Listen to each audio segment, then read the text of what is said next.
നമസ്കാരം എല്ലാവർക്കും TheTechFoodie പുതിയൊരു വീഡിയോയിലേക്ക് സ്വാഗതം. അപ്പോൾ നമ്മളിവിടെ ഉള്ളത് വെള്ളക്കോയിലാണ്. ഇന്നലെയാണ് നമ്മളിവിടെ എത്തിയത്. നമ്മൾ വരുന്ന വഴിക്കൊക്കെ ഭയങ്കര വെയിലാണെങ്കിലും ഇവിടെ ഭയങ്കര കാമാണ്. സിറ്റിയിൽ നിന്നൊക്കെ വെളിയിൽ വന്നിട്ട് ഭയങ്കര കാമായിട്ട് വലിയ സൗണ്ടോ അങ്ങനെ ധൃതിയോ ഒന്നും ഇല്ലാത്തൊരു കിടിലൻ ഗ്രാമം. നമ്മൾ ഇന്നലെ പറഞ്ഞായിരുന്നല്ലോ, നമ്മൾ ഇന്ന് ഗ്രാമങ്ങളിലാണ് വന്ന് രാപ്പാർക്കുന്നത്. നമ്മൾ ഇന്നലെ രാപ്പാർത്തതും ഗ്രാമത്തിലാണ്. ഇവിടുത്തെ ഒരു അന്തരീക്ഷം എന്ന് പറയുന്നത് ഭയങ്കര സൂപ്പറാണ്. നമ്മൾ തമിഴ് സിനിമയിലൊക്കെ കാണുന്ന പോലെയാണ് ഇവിടുത്തെ വീടുകളും ഇവിടുത്തെ ആ ചേരികളും ഒക്കെ. ഭയങ്കര രസമാണ് കാണാൻ. നമുക്ക് എന്തായാലും ഇന്ന് ഇവിടുത്തെ ഗ്രാമങ്ങളിലെ കാഴ്ചകൾ കാണാം.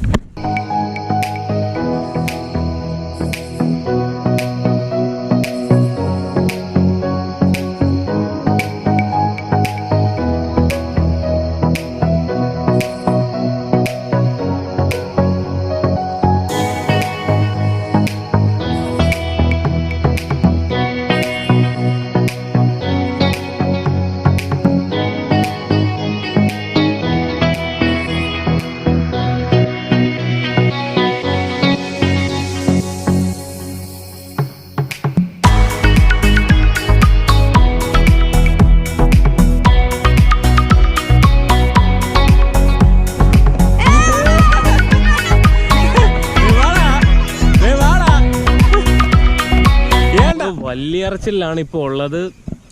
ഈ ഗ്രാമം എന്ന് വെച്ചാൽ ഉണ്ടല്ലോ ഭയങ്കര സുന്ദരമായിട്ടുള്ളൊരു ഗ്രാമമാണ്. ഞാൻ വിചാരിച്ച പോലെയല്ല. ഞാൻ വിചാരിച്ച തമിഴ്നാട്ടിലുള്ള ഗ്രാമങ്ങളിലൊക്കെ ഭയങ്കര ഹോട്ടായിരിക്കും. പക്ഷേ ഇവിടെ എന്ന് വെച്ചാൽ അത്യാവശ്യം തണുപ്പുണ്ട് കേട്ടോ. ഭയങ്കര തണുപ്പല്ല, പക്ഷെ നമുക്ക് താമസിക്കാനുള്ള നല്ലൊരു തണുപ്പുണ്ട്. ഇവിടെ കാറ്റൊക്കെ നല്ല കാറ്റുണ്ട്. കിടിലൊരു സ്ഥലമാണ്. ഇവിടെ മോസ്റ്റ്ലി യൂസ് ചെയ്യാത്ത സ്ഥലങ്ങളാണ് കൂടുതൽ. തരിശ് നിലങ്ങൾ ഇഷ്ടം പോലെ ഉണ്ട്. അത് നല്ല സൂപ്പർ ഒരു സ്ഥലം, പറയാൻ വാക്കുകൾ കിട്ടുന്നില്ല. അതുപോലെ ഭയങ്കര കാംനെസ്, ഒരു രക്ഷയില്ലാത്ത കാംനെസ്. എന്തോ നമ്മൾ ഹാപ്പി ആയിട്ട് നമുക്കിവിടെ നിൽക്കാൻ പറ്റും. കുറച്ച് ദിവസം ഇവിടെ നിന്ന് നല്ല റിലാക്സ് ആയിട്ട് ഹാപ്പി ആയിട്ട് പോകാൻ പറ്റും. ഇതുപോലത്തെ കുറേ എക്സ്പ്ലോർ ചെയ്യാത്ത കുറേ സ്ഥലങ്ങളുണ്ട് നമ്മുടെ തമിഴ്നാട്ടിലും കേരളത്തിലും നമ്മുടെ ഇന്ത്യ നിറച്ചും. അപ്പോൾ അതൊക്കെ ഫുള്ളൊന്ന് എക്സ്പ്ലോർ ചെയ്യണം. നമുക്കിനി പെയ്യെ എടുത്ത കാഴ്ചകളൊക്കെ ഒന്ന് കാണാം.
വല്യറച്ചിലെ ഒരു തോടിനടുത്താണുള്ളത്. എൻ്റെ മോനെ ഒരു രക്ഷയില്ല. ഭയങ്കര അഴകാണ് ഇവിടെ കാണാനും. ഭയങ്കര മനോഹരമായിട്ടുള്ള ഫുള്ള് പച്ചപ്പും. ഈ തോട് നല്ല ഒഴുക്കുള്ള തോടാണ്. മേട്ടൂർ ഡാമിൽ നിന്ന് ഇപ്പം ഡാം തുറന്നു വിട്ടേക്കുക, മഴയൊക്കെ കാരണം. മേട്ടൂർ ഡാമിൽ നിന്ന് തുറന്നു വിട്ട് ഇപ്പം വെള്ളമൊക്കെ ഇച്ചിരി കൂടുതലാണ്. ഞാനൊന്ന് കുളിക്കാമെന്നൊക്കെ വിചാരിച്ച് വന്ന, പക്ഷെ ഇവിടെ കുറേ ചെളിയൊക്കെ ഉണ്ടെന്ന് തോന്നുന്നു. ചെളിയിലൊക്കെ പൂന്തുപോയാൽ പിന്നെ വീഡിയോ എടുക്കാൻ പറ്റത്തില്ലല്ലോ. അതുകൊണ്ടാണ് പിന്നെ അത് എടുക്കാത്തത്. പക്ഷെ ഇവിടുത്തെ സൗന്ദര്യം ഉണ്ടല്ലോ, തമിഴ്നാടിൻ്റെ സൗന്ദര്യം എന്ന് വെച്ചാൽ നമ്മൾ ഉള്ളിലോട്ട് ഇറങ്ങണം. സിറ്റിയിൽ പോയി താമസിച്ചിട്ടൊന്നും ഒരു കാര്യമില്ല. നമ്മൾ ഉള്ളിലോട്ട് ഇറങ്ങി ഭയങ്കര അഴകാണ് ഇവിടെ. ഞാൻ ഇത്ര നാൾ വിചാരിച്ചത് കേരളത്തിൽ മാത്രമേ ഉള്ളൂ ഇതുപോലത്തെ ഒരു സൗന്ദര്യം എന്നാണ്. പക്ഷേ തമിഴ്നാട് ബെസ്റ്റാണ്. എനിക്ക് ഭയങ്കര ഇഷ്ടപ്പെട്ടു. ഇവിടുത്തെ ആ ഒരു പ്രകൃതിയും ഇവിടുത്തെ ആൾക്കാരുടെ സഹകരണവും ഒരു രക്ഷയില്ല. അതിൽ സ്നേഹമുള്ളവരാണ്, ഒരു രക്ഷയില്ലാത്തവരാണ്. അപ്പോൾ എന്താ, നമുക്കിനി ബാക്കി കാഴ്ചകളോടൊന്ന് കാണാം.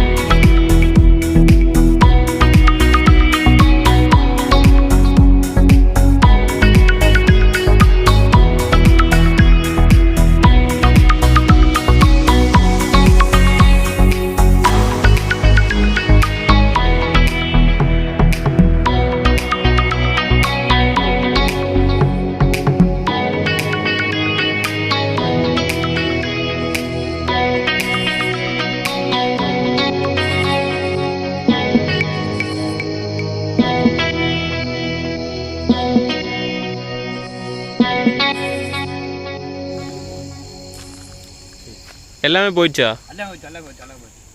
எப்படி இருக்கு? சௌக்கியமா இருக்கா? நான் வந்த ஆலப்பி கேரளா தான். இவன் வீட்டில் வந்தேன். இவனோட ஃப்ரெண்டு, நவீனோட ஃப்ரெண்ட். எப்படி இருக்கு? லைஃப் எல்லாம் நல்லா போகுதா? கொரோனா எல்லாம் எப்படி? இங்கே எதுவுமே இல்லைல்ல? கொஞ்சம் பிரச்சனை தான் அங்கே. சாப்பிட்டியா? மதியானம் சாப்பிட்டியா? சாயங்காலம் டீ எல்லாம் குடிப்பில்ல? குடிச்சிட்டியா?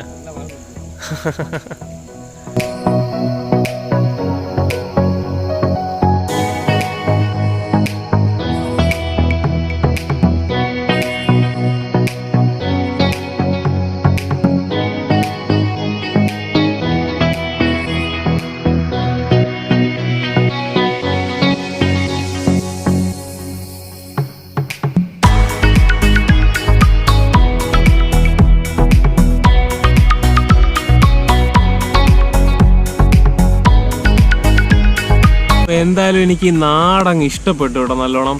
ഒരു രക്ഷയില്ലാത്ത നാട്, ഭയങ്കര നല്ല ആൾക്കാർ. എന്താ പറയുക, ഭയങ്കര ഹാപ്പിയാണ് ഞാൻ. പുതിയ പുതിയ ആൾക്കാരെയും പുതിയ പുതിയ കാഴ്ചകൾ കാണുമ്പോൾ ഞാൻ ഭയങ്കര ഹാപ്പിയാണ്. ഇന്നിന് വേറൊന്നുമില്ല, ഇന്നത്തെ കാഴ്ചകൾ ഇതോടെ അവസാനിക്കുകയാണ്. അപ്പോൾ എൻ്റെ വീഡിയോ നിങ്ങൾക്ക് ഇഷ്ടപ്പെട്ടെങ്കിൽ ഒന്ന് ലൈക്ക് ചെയ്യാൻ മറക്കണ്ട, ഒന്ന് ഷെയറും ചെയ്തേക്ക്. ഇതുപോലത്തെ നല്ല വീഡിയോസ് കാണണമെന്നുണ്ടെങ്കിൽ ആ സബ്സ്ക്രൈബ് ഒന്ന് ചെയ്തേക്ക്, പിന്നെ ബെല്ലൈക്കണും കൊണ്ടൊന്ന് എനേബിൾ ചെയ്തേക്ക്. അപ്പം വേറൊരു ദിവസം വേറൊരു വീഡിയോ വരുന്നവരെ